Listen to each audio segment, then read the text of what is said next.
welcome our guest for today. I would request More madam and Kadam madam from Vikori Police Station. ये लोग वक्त निकाल के हमारे साथ आए हैं प्रोग्राम देखने के लिए और कुछ स्पेशल मैसेज है जो वो हम लोगों को देना चाहते हैं. I welcome you all on behalf of Al Rahman School. I request Principal ma'am to offer them shawl and bouquets.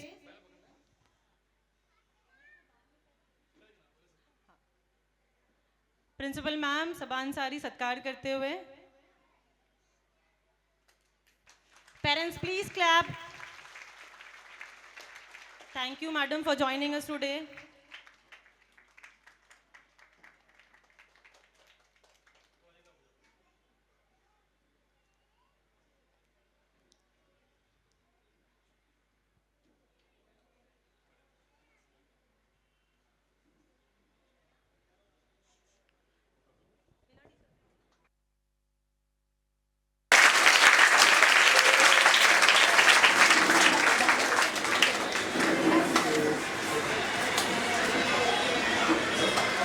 Madam, I request you to say a few words.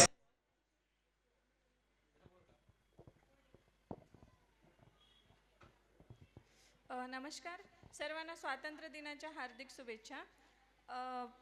आज आम्ही इथे विक्रोळी पोलीस ठाणे अंतर्गत नशामुक्ती जनजागृती अभियान राबवलं जात आहे. त्या संदर्भात थोडीशी माहिती देण्यासाठी आलेलो आहे. नशामुक्ती जनजागृती अभियान हे संपूर्ण देशभरामध्ये राबवलं जात आहे.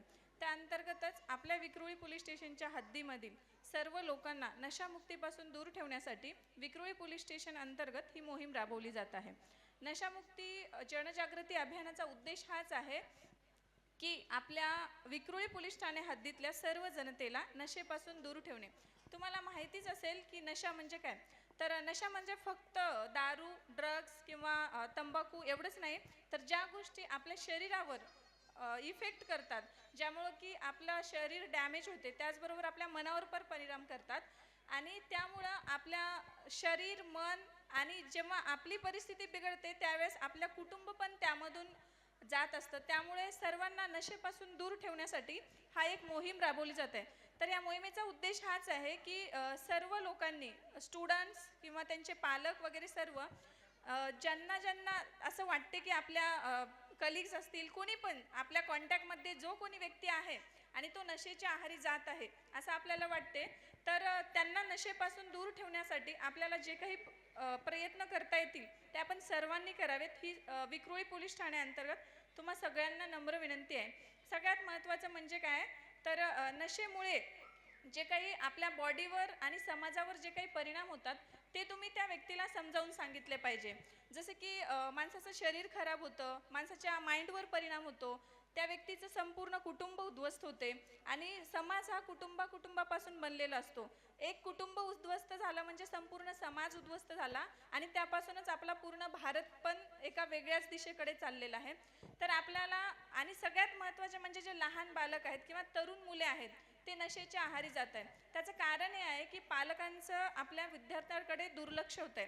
तर तुम्हा सगळे इथे पालक पण जमलेले आहात, त्यांना विनंती आहे की आपले विद्यार्थी दिवसभरामध्ये काय करतात, आपले मुलं काय करतात, कुणाच्या कॉन्टॅक्टमध्ये राहतात, काय खातात, काय पितात, मोबाईलवर काय बघतात, ह्या सगळ्या गोष्टीवर पालकांचं विशेषतः लक्ष पाहिजे. कारण शिक्षक दिवसभर त्यांच्या सोबत नसतात. जेवढा वेळ शाळेमध्ये ते असतात तेवढंच आपण त्यांना पाहू शकतो. परंतु घरी आल्यानंतर सर्व पालकांना नम्र विनंती आहे की त्यांनी आपला मुलगा दिवसभरामध्ये काय करतो, काय खातो, काय पितो किंवा कुणाच्या संगतीमध्ये राहतो, ह्या सगळ्या गोष्टीवर तुम्ही सर्व पालकांनी लक्ष ठेवलं पाहिजे. त्यातून होतं असं की मुलगा काय करत आहे किंवा तुम्ही त्याची चौकशी करता त्यावेळेस त्याला असा एक वचक असतो की आपले वडील विचारतात, आपली आई विचारते. तर आणि जे लहान मुलं आहेत त्यांना पण सगळ्यांनी समजून घ्यावं की कुठलाही नशा असतो त्याचा आपल्या बॉडीवर आणि माइंडवर परिणाम होत असतो. त्यामुळं आपली प्रकृती बिघडत असते आणि त्याचा परिणाम आपल्या कुटुंबावर तसेच आपल्या समाजावर होत असतो. त्यामुळं सर्व विद्यार्थ्यांना विनंती आहे की कुठल्याही नशेच्या आहारी जाऊ नये आणि सर्व पालकांना विनंती आहे की तुम्ही तुमच्या विद्यार्थ्यांकडे लक्ष द्यावे. त्याचबरोबर तुमचे मित्र मैत्रिणी जो कोणी नशेच्या आहारी जात आहे त्यांना नशेपासून दूर ठेवण्यासाठी तुम्ही सर्वतोपरी प्रयत्न करावेत. ही विक्रोळी पोलीस ठाणे अंतर्गत तुम्हा सगळ्यांना नम्र विनंती आहे. थँक्यू सो मच आणि once again happy independence day. Thank you, ma'am, for coming here.